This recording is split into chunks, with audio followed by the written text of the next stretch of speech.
নমস্কার বন্ধুরা, চলে আসলাম আরেকটি ভিডিও নিয়ে তোমাদের সামনে। আজ দেখো কি নিয়ে চলে আসলাম। দেখো আমি দুপুরবেলায় বিকেলে মটরটা করব, ঘুগনিটা, তাই জন্য দুপুরেই মটরটা আমি ভিজিয়ে রেখেছি। আজ একদম সিম্পলভাবে ঘরোয়া জিনিসপত্র দিয়েই তোমাদের ঘুগনিটা করে দেখাবো। জানি সব বন্ধুরাই জানে, তবু যেহেতু বাড়িতে আমি করছি তাই আমার বন্ধুদের সাথে শেয়ার না করলে ভালো লাগে। চলো বন্ধুরা তাহলে সিদ্ধ বসিয়ে দিই। প্রেশার নিয়ে নিয়েছি, প্রেশারের মধ্যে মটরগুলো সব দিয়ে দিলাম।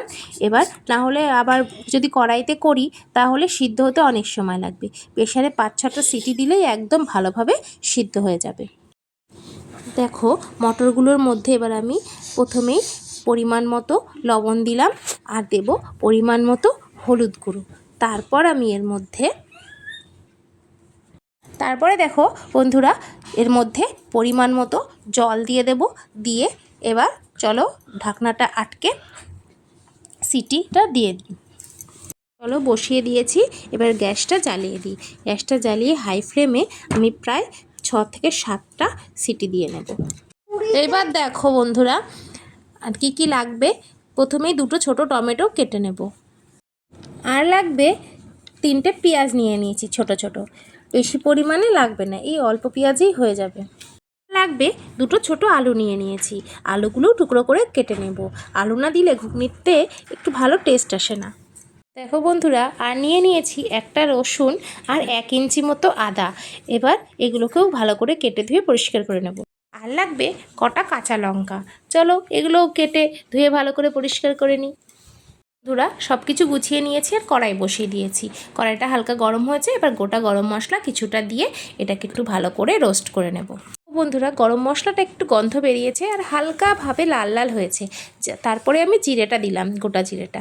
কারণ কি জিরেটা তাড়াতাড়ি ভাজা হয়ে যায়, ওই জন্য একটু পরে দিয়েছি। এবার একটু নাড়াচাড়া করেই, আর দেখো বন্ধুরা এবার একটা সুন্দর গন্ধ বেরিয়েছে আর জিরেগুলো একটু ফুলে ফুলে গেছে, কালারও চেঞ্জ হয়ে গেছে। এবার নামিয়ে গুঁড়ো করে নেব।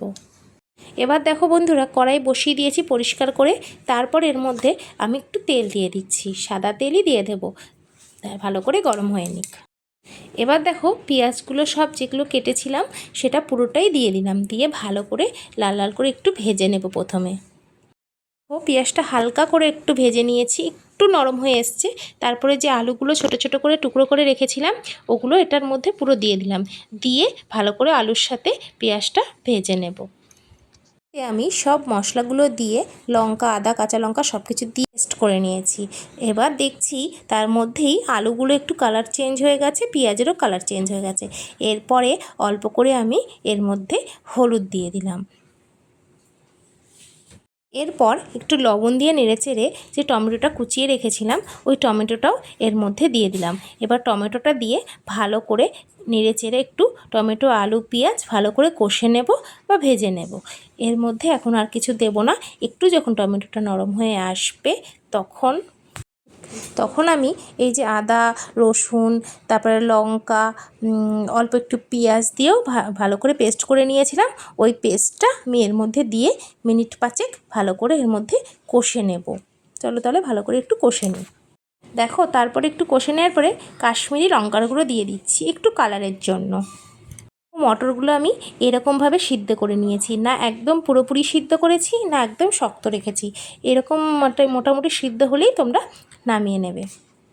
মশলাটা দেখো কষা হয়ে গেছে, সামান্য জল দিয়েছিলাম, জল দিয়ে মশলাটা ভালো করে কষে নিয়েছি এবং তেলও ছেড়ে দিয়েছে। এরপরে কটা গোটা কাঁচা লঙ্কা এর মধ্যে দিয়ে দিয়েছিলাম, কারণ আমার মেয়ে ঝাল খায় না।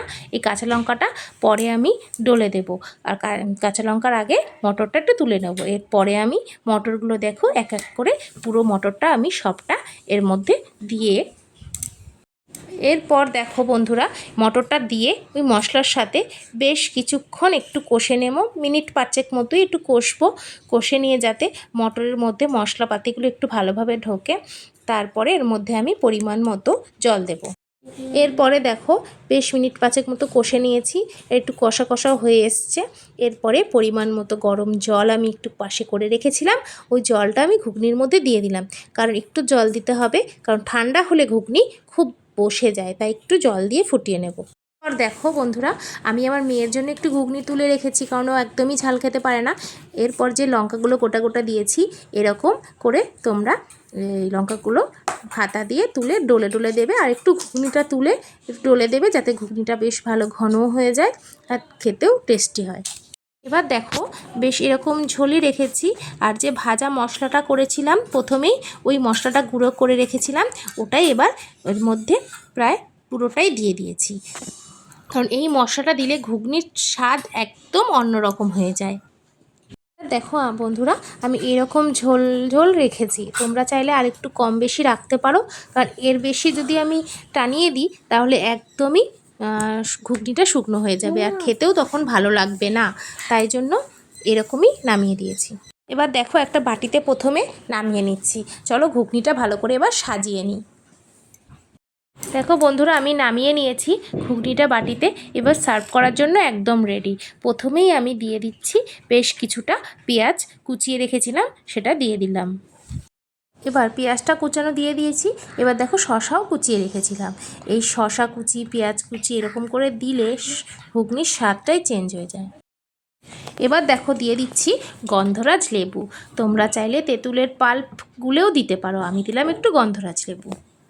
এবারে দেখো চামচ দিয়ে দিলাম, এবার সার্ভ করে দিলাম। তোমরা চাইলে এর মধ্যে একটু লঙ্কা কুচি, একটু কাসুন্দি বা একটু ঝুরি ভাজাও দিতে পারো। দেখো বন্ধুরা একদম রেডি, পাউরুটি দিয়ে এক্সট্রা একটু শসা পেঁয়াজ আর এইটা সাজিয়ে দিয়ে দিয়েছি, খাওয়ার জন্য একদম রেডি। তাহলে ভিডিওটি যদি ভালো লাগে বন্ধুরা অবশ্যই এটা লাইক কমেন্ট শেয়ার আর ফলো করে দিও। টাটা।